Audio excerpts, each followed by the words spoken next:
कहानी की शुरुआत 1864 से होती है। हम एक परिवार को देखते हैं। ये लोग अभी अभी डेनमार्क से अमेरिका आए हुए हैं। इस फैमिली में जॉन, उसकी पत्नी मरी और उसके बेटा क्रिस्टिन है, और जॉन के साथ उसका भाई पीटर भी है। ये अमेरिका पहली बार आए हैं, लेकिन पीटर कहता है कि वो इनके साथ नहीं आ पाएगा, उसे कहीं और जाना है। इसके बाद जॉन अपने वाइफ और बच्चे के साथ जाकर के एक बग्घी के अंदर बैठ जाता है, जिसके अंदर पहले से कपल बैठे हुए हैं। तभी सारे लोग बात करने लगते हैं, लेकिन ये बग्घी चलती उससे पहले यहाँ पर दो लोग आ जाते हैं, जो इस कपल को कहते हैं कि ये तुम लोगों की जगह नहीं है, हमें अंदर बैठने दो। इतना कहने के बाद दोनों अंदर बैठ जाते हैं। इन दोनों का नाम है पॉल और लिस्टर। जॉन के परिवार को यह बात पता नहीं है कि इन्हें अभी अभी जेल से छोड़ा गया है। ये दोनों के दोनों क्रिमिनल्स हैं। शुरू में ये लोग बड़े ही प्यार से बातें करते हैं। इसी बीच पॉल एक शराब की बोतल निकलता है। पहले वो खुद शराब पीता है, फिर वो मरी को शराब देने लगता है, लेकिन मरी मना कर देती है। और इस चीज को देखने के बाद यहाँ पर टेंशन बढ़ने लगता है। जैसे ही जॉन को इस बात का एहसास होता है, वो मरी को इशारा करता है कि मरी एक सिप शराब पी लेती है। लेकिन शराब पीने के बाद पॉल की हरकतें बदलने लगती है। वो मरी को घूरते रहता है और एक वक्त के बाद वो उसे छूना शुरू कर देता है। तो जॉन को यह बात बहुत बुरी लगती है। वो पॉल को कहता है कि ऐसा मत करो, वापस जाकर के अपनी जगह पे बैठ जाओ। लेकिन लेस्टर जैसे इस बात को सुनता है, वो बंदूक तान देता है। जॉन पर पॉल मरी को अपनी तरफ खींच लेता है और उसके साथ जबरदस्ती करना शुरू कर देता है। जॉन लेस्टर की बंदूक नीचे गिरा करके उल्टा उस पर ही बंदूक तान देता है और इन दोनों को बग्घी से नीचे उतरने के लिए कहता है। लेकिन नीचे उतरने की जगह लिस्टर अब क्रिस्टन को अपने पास खींच करके उसके गले पे चाकू तान देता है। तभी हम देखते हैं कि पॉल के पास दो बंदूक है और पॉल अब एक बंदूक तानता है जॉन पे और दूसरे बंदूक को तान देता है मरी पे। फिर ये लोग जॉन को कहते हैं कि तुम्हारे पास सिर्फ 5 सेकंड का वक्त है, अगर तुम अंदर रहे तब हम तुम्हारी पत्नी और बेटे दोनों को मार देंगे, लेकिन अगर तुम चाहते हो कि इन दोनों को जिंदा रखा जाए तो अपनी बंदूक नीचे फेंको और बग्घी से नीचे कूद जाओ। जॉन अपनी बंदूक नीचे फेंक देता है। जैसे उसकी बंदूक नीचे गिरती है, लेस्टर उसे धक्का देकर के नीचे गिरा देता है और जॉन को बहुत ही जोर की चोट लगती है। लेकिन थोड़े वक्त के बाद वो अपने आप को संभाल लेता है और दोबारा भागने लगता है बग्घी के पीछे। लेकिन बग्घी बहुत ही तेज चल रही है। जॉन उतना तेज दौड़ नहीं सकता, फिर भी वो अपनी हिम्मत नहीं हारता और ऐसे ही पीछा करते रहता है बग्घी का। लेकिन अब बग्घी बहुत दूर निकल जाती है। फिर भी जॉन थोड़ी देर के बाद पहुंच जाता है बग्घी के पास। तभी वो रास्ते में देखता है कि उसके बेटे की लाश पड़ी है। लाश को देखते ही जॉन टूट जाता है और अपने बेटे को गले से लगाकर रोने लगता है। तभी थोड़ी दूर पर वो देखता है कि बग्घी खड़ी है। तब वो अपनी बंदूक निकलता है और धीरे धीरे आगे जाने लगता है बग्घी की तरफ। तभी वो रास्ते में देखता है जो बग्घी चला रहा था, उस ड्राइवर की लाश पड़ी है। तभी उसकी नजर पड़ती है लेस्टर पे। फिर वो सीधा उसके सर में गोली मारता है और यहीं पर लेस्टर की मौत हो जाती है। और थोड़ी देर के बाद उसे पॉल भी मिल जाता है। पॉल उससे माफी मांगता है और कहता है कि मरी अभी भी जिंदा है, मुझे मत मारो। लेकिन जॉन इस बात को नहीं सुनता और वो पॉल का भी कम तमाम कर देता है। वो उसे तब तक गोली मारता है जब तक उसके बंदूक की सारी गोलियां खत्म नहीं हो जाती। फिर मेरी के पास जाता है। तब वो देखता है कि मरी की भी मौत हो चुकी है। जॉन उनकी बॉडी को घोड़े पर लादता है और लेकर के आता है अपने घर पे। तभी यहाँ पर पीटर भी आ जाता है। पीटर जब उन दोनों की बॉडी को देखता है तब उसकी भी आंखों में आंसू आ जाते हैं। तभी दूसरी तरफ हम हेनरी डेलरियो नाम के एक माफिया को देखते हैं, जो यहाँ का सबसे बड़ा गुंडा है और पॉल इसका भाई था। जब से उसे पता लगा है कि उसके भाई को मार दिया गया है, हेनरी पागल हो गया है। वो उस गांव में आता है जहां उसके भाई की बॉडी मिली है। यहाँ का मेयर उसे समझाता है कि मुझे नहीं पता तुम्हारे भाई को किसने मारा है। तो इसके बाद हेनरी अपने भाई की लाश को देखता है। ये लोग कहते हैं कि जिस भी आदमी ने पॉल मारा है, हमें पूरा भरोसा है कि वो यहाँ का नहीं है। अगर वो यहाँ का होता तो हमें अब तक पता चल गया होता। हेनरी कहता है कि तुम लोगों के पास सिर्फ 2 घंटे का वक्त है। अगर 2 घंटे के अंदर तुम लोग उसे आदमी को लेकर के नहीं आए जिसने मेरे भाई को मारा है, तब गांव के 2 लोगों को लेकर के आना मेरे पास। तब तक के लिए मैं उनकी हत्या करूंगा। और अगर तुम लोग 2 लोगों को लेकर के मेरे पास नहीं आया, तब मैं गांव के 4 लोगों को मारूंगा।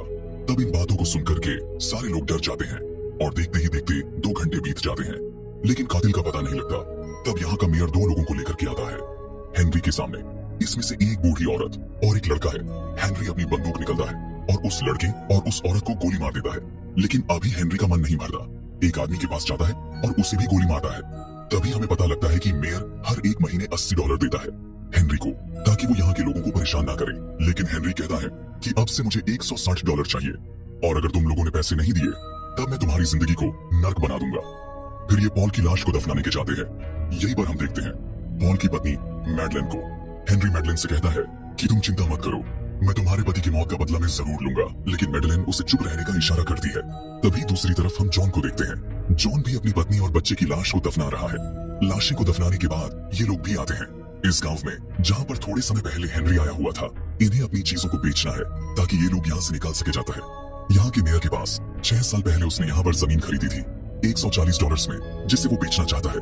तो मेयर कहता है कि मैं उसके सिर्फ $150 दे सकता हूँ। तब इस बात को सुनने के बाद जॉन हैरान हो जाता है और कहता है कि ऐसा क्यों।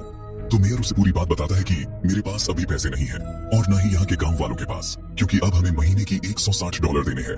तो जॉन समझ नहीं पाता है कि ये क्या हो रहा है।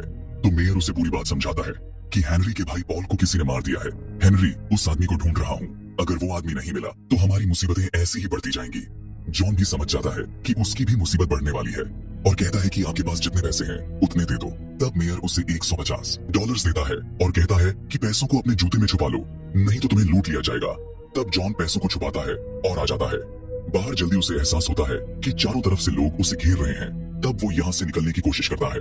उससे पहले शेरिफ गोली चला देता है जॉन पर। दूसरी तरफ हम देखते हैं हेनरी को देखते हैं जो मैडलिन के साथ बिजनेसमैन से एक डील करने आया हूँ। इस गांव के आसपास बहुत सारी क्रूड तेल वाली जगह है जिनको धीरे धीरे करके हेनरी खरीद रहा है ताकि जब सरकार को महंगे में बेच सके। तभी हम देखते हैं जॉन को, जिसको यहाँ के पुलिस ऑफिसर ने जेल में बंद करके रखा है। थोड़ी देर के बाद पीटर को भी पकड़ के ले आते और उसे भी बंद कर देते हैं। यहाँ के शेरिफ मलिक को देखते हैं। मलिक जॉन को कहता है कि तुम्हें पॉल को नहीं मारना चाहिए था, मैंने ऑलरेडी खबर भेज दी है। हेनरी के पास उसके लोग कभी भी यहाँ पर आ सकते हैं। अगर हमने तुम्हें उसे नहीं दिया तो वो हमारी जिंदगी नर्क बना देगा, वो किसी को भी मार सकता है। जॉन मैलिक को उसके भाई को छोड़ने को बोलता है, लेकिन मैलिक उसकी बात नहीं सुनता। फिर जैसे ही सुबह होती है यहाँ पर हेनरी के लोग आ जाते हैं और जॉन को खींच करके हेनरी के पास ले जाते हैं और उसे टांग दिया जाता है। हेनरी आता है मैडलिन के साथ और मैडलिन को कहता है कि ये वही आदमी है जिसने तुम्हारे पति की जान ली है। तब जॉन कहता है कि तुम्हारा पति एक बहुत ही घटिया आदमी था, उसने पहले मेरे मासूम बच्चे की हत्या की, उसके बाद मेरी पत्नी का बलात्कार किया और उसकी भी हत्या कर दी, इसीलिए मैंने उसे मारा। लेकिन हेनरी इन बातों को नहीं सुनता और कहता है कि मुझे पता लगा है कि तुम पहले एक सिपाही थे और तुम बहुत ही ज्यादा ताकतवर हो। मैं देखना चाहता हूँ कि तुम्हारी ताकत कब तक टिकती है। मेरे सामने मैं तुम्हें बहुत ही तड़पा तड़पा के मारने वाला हूँ। इसके बाद सभी अंदर चले जाते हैं। थोड़ी देर बाद यहाँ पर मेयर आता है। वो देखता है कि जॉन अकेला है और वो जूते में से उसके पैसे निकाल लेता है और जॉन को कहता है कि तुम मरने वाले हो, ये पैसे अब तुम्हारे किसी कम के नहीं है। यहाँ हेनरी जबरदस्ती मैडलिन के साथ इंटीमेट हो रहा होता है। हेनरी मैडलिन को कहता है कि मेरी बहुत पहले से निगाह थी तुम पे, मैं हमेशा से ही तुम्हारे साथ सोना चाहता था। लेकिन मैडलिन इस बात का कोई जवाब नहीं देती। तभी दूसरी तरफ हम देखते हैं पीटर को। पीटर देखता है कि ड्यूटी पर जो गार्ड है उसकी एक आंख खराब है। तब वो उसे चिढ़ाने लगता है और कहता है दुनिया की कोई भी लड़की तुम्हारे करीब आना पसंद नहीं करेगी क्योंकि तुम बहुत ही बदसूरत लग रहे हो। तब इस बात को सुनते ही वह गार्ड भड़क जाता है और पीटने के लिए आता है पीटर के पास। लेकिन वो जैसे ही पीटर पे हमला करता है पीटर उसे ही पकड़ लेता है, उसे पीटता है और यहाँ से आजाद हो जाता है। तब तक रात हो जाती है और रात में हम दोबारा देखते हैं जॉन को जो अभी भी लड़का हुआ है। तभी यहाँ पर पीटर आ जाता है। यहाँ पर एक गार्ड पहरा दे रहा होता है जो अंदर जाता है चाय पीने के लिए। लेकिन जब तक वो चाय पी के आता है देखता है कि जॉन गायब हो गया है। तब वो अपनी बंदूक निकाल करके धीरे धीरे आगे बढ़ने लगता है। लेकिन पीटर भी चौकन्ना था। जैसे ही आदमी उसके पास आता है पीटर उसका गला काट देता है और उसे मारते ही जॉन को उठाता है कंधे पे और यहाँ से भागने लगता है। तब 2 और गार्ड उसके पीछे आने लगते हैं। पीटर उनका भी काम तमाम कर देता है। फिर वो जॉन को घोड़े पर बैठाता है और लेकर के भागने लगता है यहाँ से। लेकिन अब हेनरी के लोग उसके पीछे लग गए हैं, उस पे अंधाधुंध गोलियां चला रहे हैं। लेकिन पीटर कैसे भी यहाँ से भगाना चाहता है। वो बहुत ही तेज घोड़ा भगाता है। उसे एहसास होता है कि जॉन बहुत ही ज्यादा घायल हुआ है, वो घोड़े पर बैठ भी नहीं सकता। तो वो जॉन को नीचे उतार करके एक जगह पे छुपा देता है। उसे एक राइफल देता है और कहता है कि मैं जल्दी वापस आऊंगा तुम्हें लेने के लिए। और इतना कहते ही वो घोड़े से भागने लगता है। तो हेनरी के लोगों को लगता है कि वो दोनों उसी घोड़े पर है। वो पीछा करते रहते हैं। पीटर की कोशिश है कि वो जितना दूर हो सके है हेनरी के लोगों को लेकर के जाए। लेकिन अब हेनरी के लोगों को भी एहसास हो चुका है कि पीटर ने जॉन को कहीं ना कहीं छुपा दिया है। तब वो 2 टीम में बढ़ जाते हैं और इसी तरीके से सुबह हो जाती है। सुबह सुबह जैसे ही जॉन की आंख खुलती है वो बहुत ही ज्यादा प्यासा होता है। तब वो पानी पीने लगता है। लेकिन वो देखता है कि हेनरी के लोग इधर ही आ रहे हैं और उनके साथ हेनरी भी है। तो वो जाकर के छुप जाता है। पत्थरों के पीछे वो देखता है कि इन लोगों ने पीटर को मार दिया है और पीटर के लाश को लोग घसीट के लिए करके जा रहे हैं।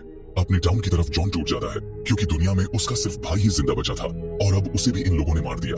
अब हेनरी जैसे ही अपने घर पहुंचता है वो देखते हैं कि उसके गार्ड को किसी ने मार दिया है। तो वो भागता हुआ जाता है अपनी तिजोरी के पास और देखता है कि उसके सारे के सारे पैसे गायब है।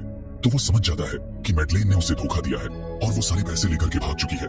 तभी हम मैडलेन को देखते हैं तो जाकर के ट्रेन में बैठ चुकी है। वह इंतजार कर रही है कि ट्रेन यहाँ से जल्दी निकल जाए। ट्रेन जैसे यहाँ से निकलती है मेडेलाइन की जान में जान आती है। इसी बीच में वो देखती है कि हेनरी के लोग ट्रेन का पीछा कर रहे हैं। तब वो अपनी बंदूक निकाल लेती है ताकि ट्रेन के पीछे से वो भाग सके सारे के सारे पैसों को लेकर के। लेकिन हेनरी के लोगों ने चारों तरफ से उसे घेर रखा है। तभी दूसरी तरफ हम जॉन को देखते हैं तो चलता हुआ आता है घर के पास। तब इस घर की औरत देख लेती है और उस पर बंदूक तान देती है। लेकिन जॉन उसकी बंदूक की तरफ ध्यान भी नहीं देता और पानी पीने लगता है। तो वो महिला समझ जाती है कि जॉन उन्हें कुछ भी नहीं करेगा। तब वो लोग जॉन को अंदर लाते हैं और ला करके सुला देते हैं। महिला उसे खाना भी देती है और बताती है कि मेरे घर के ज्यादातर लोगों को हेनरी ने मार दिया है, इसीलिए हम इस जगह को छोड़ करके जा रहे हैं। अगर तुम चाहे तो हमारे साथ चल सकते हो। लेकिन जॉन कहता है कि नहीं, मुझे हेनरी से अपना हिसाब बराबर करना है। मैं यहाँ तब तक रहूंगा जब तक मेरी ताकत वापस ना आ जाए। जैसे ही मेरी ताकत वापस आएगी मैं हेनरी को खत्म करूंगा। इसके बाद ये लोग यहाँ से चले जाते हैं। इसी बीच हेनरी के लोग मैडेलाइन को पकड़ के लाते हैं। हेनरी उसे थप्पड़ मारता है, लेकिन वो देखता है कि मैडेलाइन अभी उससे नहीं डरती, वो मरने से भी नहीं डरती। हेनरी कहता है कि मैं तुम्हें बहुत ही खौफनाक मौत दूंगा। वो अपने सारे आदमियों को कहता है कि इसके साथ जिसे जो करना है वो करे। एक एक करके सारे लोग इसका फायदा उठाओ है, और जब तुम सबका मां भर जाए तब इसे मार डालना। दूसरी तरफ हम देखते हैं जॉन को जो ठीक हो चुका है। फिर वो अपनी बंदूक लेता है और सीधा आता है मेयर के घर पे, और उसमें बंदूक तान के कहता है कि मुझे मेरे पैसे और जूते वापस चाहिए, और मुझे बताओ कि तुम उस दिन क्या करने आए हुए थे हेनरी के पास। फिर मेयर की सारी बातों को सुनने के बाद जॉन को समझ में आता है कि मेयर मिला हुआ है, हेनरी के साथ इस पूरे गांव को बेचना चाहता है। इनकी यही प्लानिंग है ताकि क्रूड तेल का सारा बिजनेस चला जाए हेनरी के पास। लेकिन हेनरी के पास जाने से पहले जॉन को हथियार चाहिए, इसीलिए वो जाता है एक दुकान पे। इस दुकान में एक लड़का है जिसका नाम है वॉयचेक जॉन। बहुत सारे हथियार लेता है वॉयचेक से और उसे पूरी बात बताता है कि मेयर मिला हुआ है। हेनरी के साथ वो इस पूरे गांव को बेचने वाला था। हेनरी को तुम जाकर के ये सारी बातें बताओ। यहाँ के शेरिफ मल्लिक को। फिर जॉन अपने हथियार लेता है और यहाँ से निकल जाता है। अगले दिन हम देखते हैं हेनरी के घर को, जिसके सामने से एक घोड़ा गुजर रहा है और उसके पीछे एक ताबूत है। जैसे ये लोग ताबूत को खोलते हैं, इन्हें अंदर मेयर की लाश मिलती है। तो हेनरी कहता है कि ताबूत मैंने जॉन के लिए बनवाया था, अभी भी इसके अंदर जॉन ही जाएगा। लेकिन हेनरी जैसे ही इतना कहता है उसके ऊपर गोलियां चलने लगती हैं। हमें पता लगता है कि इनके ऊपर वॉयचेक गोलियां चला रहा है क्योंकि वो जॉन की मदद करना चाहता है, और ये सारे लोग डिस्ट्रैक्ट हो जाते हैं और जॉन इसका फायदा उठाता है। जो भी आदमी उसे अकेला नजर आता है जॉन उसका काम तमाम कर देता है, और अब चारों तरफ यहाँ पर आज आग लग चुकी है। सारे लोग इधर उधर भागने लगते हैं। जैसे हेनरी इस चीज को देखता है, एक बंदूक निकालता है। बाहर यहाँ वॉयचेक घर के ऊपर आ जाता है और वहां से निशाना लगा के एक एक करके वो मार रहा है यहाँ पर हेनरी के लोगों को। तभी एक आदमी को पता लग जाता है, वह घर के नीचे से गोली चला देता है वॉयचेक के ऊपर, और कुछ गोलियां के बाद उसे एहसास होता है कि ऊपर से केरोसिन नीचे गिर रहा है, और ये आदमी सिगरेट पी रहा था। जैसे ही केरोसिन हाथ पे गिरती है, इस पूरे जगह पे आग लग जाती है। तभी दूसरी तरफ हम जॉन को देखते हैं जो एक एक करके बाकी लोगों को मार रहा है। इसी भी जॉन देखता है कि नीचे वॉयचेक की लाश पड़ी है। इन लोगों ने वॉयचेक को भी मार दिया, तो जॉन और भी ज्यादा भावुक हो जाता है। तभी उसकी नजर पड़ती है मिडलैंड पे, जिसके सर पे एक आदमी ने बंदूक ताना है और लेकर के उसे जा रहा है। तो जॉन उस आदमी को मार करके मिडलैंड को बचा लेता है और एक एक करके सबको मारने लगता है। लेकिन इसी बीच एक आदमी जॉन को गोली मार देता है। जैसे ही हेनरी को यह बात पता लगती है, वो जॉन की तरफ आने लगता है। लेकिन अब जॉन दोबारा उठकर खड़ा हो चुका है और वो सब पे गोलियां चला रहा है। तभी हेनरी गोली मारता है जॉन के कंधे पे। जॉन दोबारा जमीन पे गिर जाता है। धीरे धीरे हेनरी बढ़ता है आगे जॉन की तरफ। फिर वो उसे बताता है कि वो उसे कैसे मारेगा, लेकिन वो जॉन को मारता है। उससे पहले मैडेलिन अंधाधुंध गोलियां चलाने लगती है हेनरी पर। तो हेनरी पीछे घूमता है तो जॉन खड़ा होता है और सीधा गोली मारता है हेनरी के भेजे में। तब यहीं पर हेनरी की मौत हो जाती है, और इसके मरते ही मैडेलिन और जॉन दोनों एक दूसरे पे बंदूक तान देते हैं। लेकिन मैडेलिन बंदूक हटा देती है और यहाँ से जाने लगती है, और मूवी यहाँ एंड होती है।